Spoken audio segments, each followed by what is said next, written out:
Assalamualaikum, selamat sejahtera. Apa khabar semua? Cikgu harap kamu semua sentiasa sihat dan ceria-ceria selalu.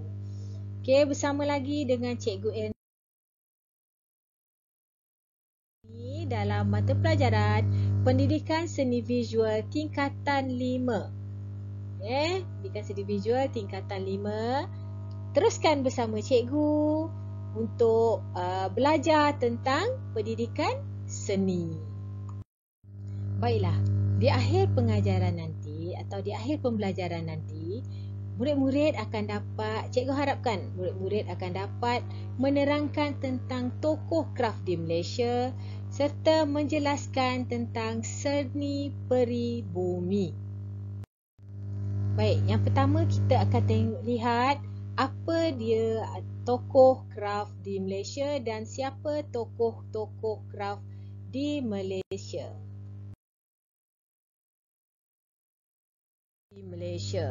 Siapa tokoh? Apa itu tokoh kraf? Tokoh kraf ni seorang yang dianugerahkan pengiktirafan yang tertinggi oleh kerajaan Malaysia. Tapi dia mesti menepati kriteria-kriteria yang telah ditetapkan. Seorang tokoh kraf tu mesti unggul dalam kraf yang diwakilinya. Mesti berpengetahuan dan kemahiran tinggi serta mempunyai kepakaran dalam bidang kraf warisan yang diwakili. Tokoh ini memberi komitmen yang tinggi dalam usaha memperkembangkan, memelihara, meningkatkan dan memartabatkan seni kraf warisan negara. Tokoh ni sangat memainkan peranan yang penting dalam pembangunan dan perkembangan industri negara. Industri kraf negara. Kesungguhannya untuk berkongsi ilmu dan kemahiran dapat menjadikan seorang itu sebagai adi guru dan menjadi tenaga pengajar kepada generasi pelapis demi kesinambungan kraf tradisional Malaysia. Seorang tokoh kraf mempunyai ciri-ciri kreativiti yang tinggi, merujukan kepada bidang kepakaran dan mempunyai kepimpinan yang cemerlang dan mengambil berat tentang perkembangan kraf masyarakat. Kita tengok tokoh kraf yang pertama ni adalah tokoh kraf tekad, Azizah binti Muhammad Yusof. Kita akan tengok dia dilahirkan pada tahun 1938 di Kuala Kangsar. Jadi memang kita tahulah seni tekad ni kebanyakannya memang dihasilkan di negeri Perak kan.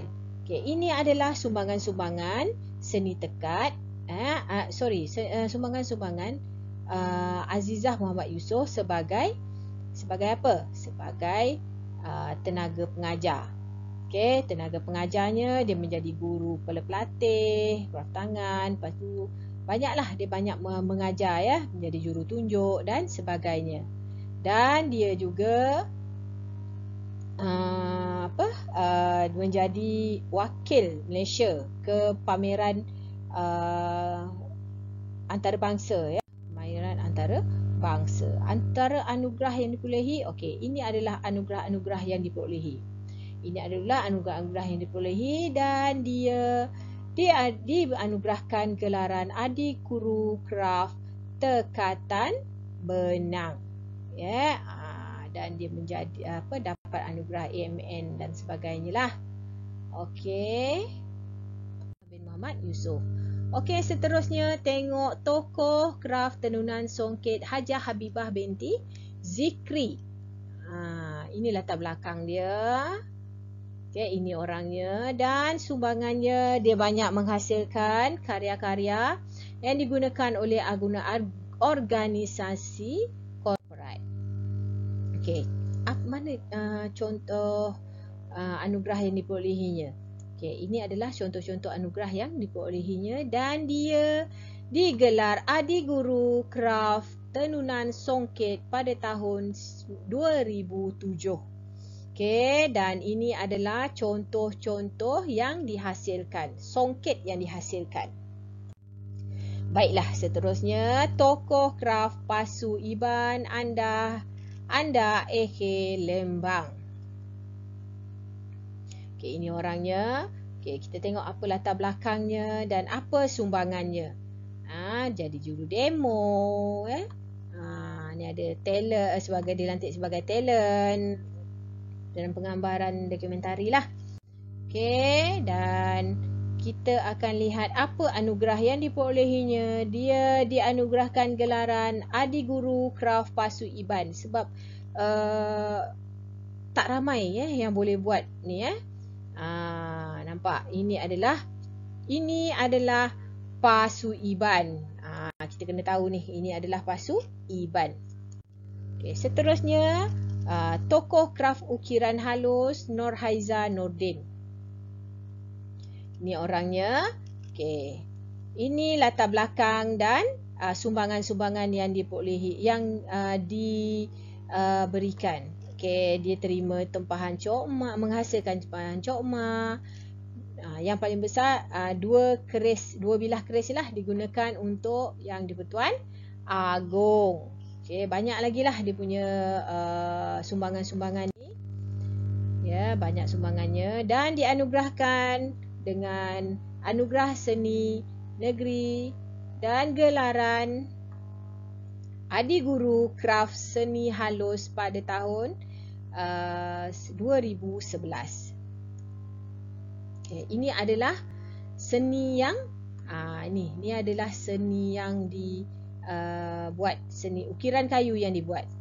Okey, seterusnya tokoh kraft ukiran kayu juga Wan Mustafa Wan Su. Okey, itu orangnya lahir pada tahun 1939. Okey, ini adalah sumbangan-sumbangan dia.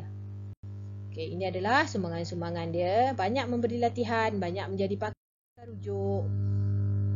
Dan ini lagi adalah sumbangan-sumbangannya juga, ada menjadi penceramah, ya, dan sebagainya. Anugerah yang diperolehinya, okey, anugerah karyawan Pemadanan Kemajuan Kraft Tangan Malaysia serta dianugerahkan juga gelaran Adi Guru Kraft Ukiran Kayu pada tahun 2007. Okey, ini adalah hasil-hasil yang maknanya sumbangan-sumbangan atau hasil ukiran kayu Wan Mustafa bin Wan Su. Baik, akhirnya kita tengok pula tokoh blok batik. Okey, blok batik ni macam mana? Kalau awak ni awak celup, lepas tu awak tekan pada kain. Okey, tekan pada kain. Mat Gani bin Mat. Okey, ini latar belakang dia. Okey, dan ini adalah sumbangan-sumbangan dia. Okey, awak tengok sendiri apa sumbangan dia. Dia memberi latihan, banyak memberi latihan lah.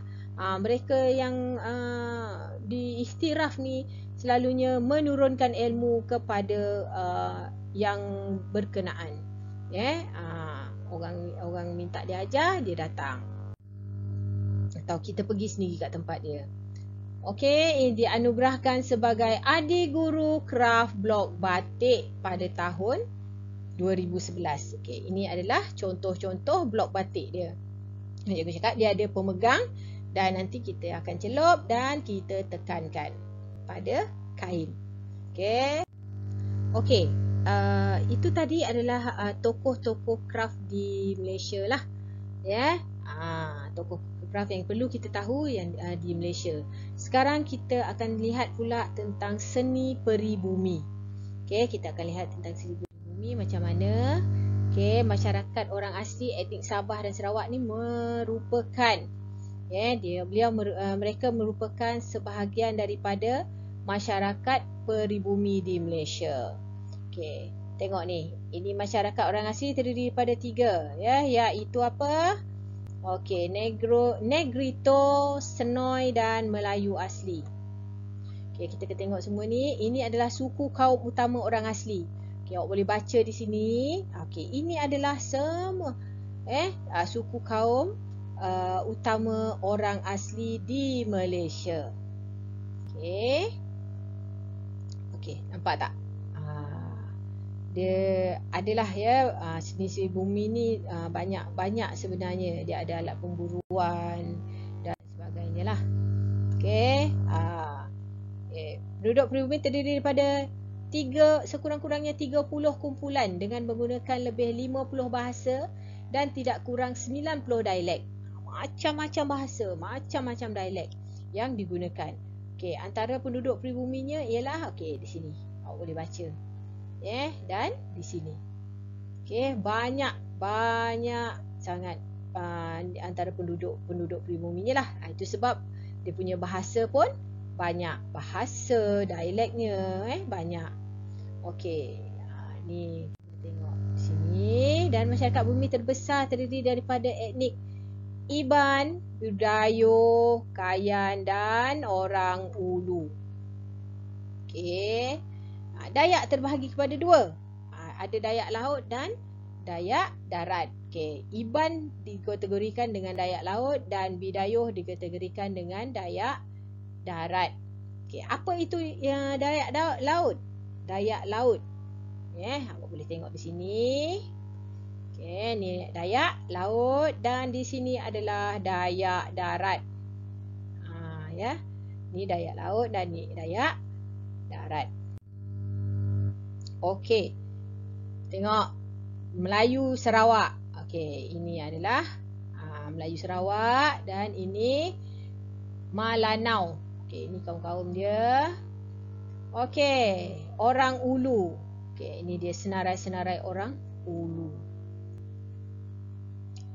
Okey, nampak?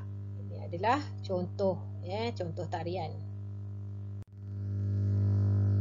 Okey. Kita tengok yang seni pribumi ni ada pelbagai. Jadi kita boleh tengok macam-macam, dia macam daripada pelbagai ciri-ciri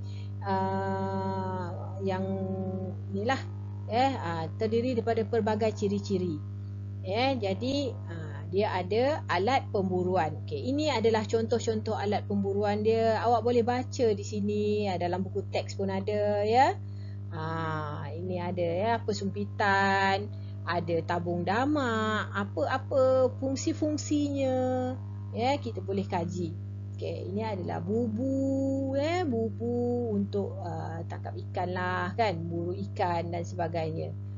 Sumpit ni cikgu rasa kalau awak pergi Sarawak ke awak boleh boleh cubalah. Okey, seni yang seterusnya adalah alat muzik. Ini adalah alat-alat muzik yang digunakan sebagai hiburan. Masa dia orang musim bertani ke, meraikan perkahwinan ke atau hari-hari perayaan lah. Okey, contohnya sape. Macam mana cara main sape? Okey, lepas tu sompotan. Dia macam kita tiup tu kan. Okey, kemudian gong. Gong ni cikgu rasa ramai yang dah tahu macam mana rupa gong dan macam mana main gong. Okey, yang ni adalah contoh orang main sape. Main sape. Okey. Terusnya seni kraft anyaman. Okey, seni kraft anyaman ni dia sangat sinonim dengan masyarakat pribumi. Boleh didapati di rumah orang-orang asli lah. Rumah dia tu dianyam dengan pokok daun-daun ataupun dia menghasilkan anyaman tika daripada mengkuang dan sebagainya. Okey, anyaman ni amat terkenal di kalangan masyarakat pribumi. Biasanya bakul-bakul raga ni lah dibawa untuk aktiviti-aktiviti seharian, untuk isi-isi sayur ke, untuk hasil-hasil buruan ke dan sebagainya. Okey, seterusnya seni ukiran. Okey, awak boleh tengok patung-patung ni semua ya. Patung etnik dia dan sebagainya lah.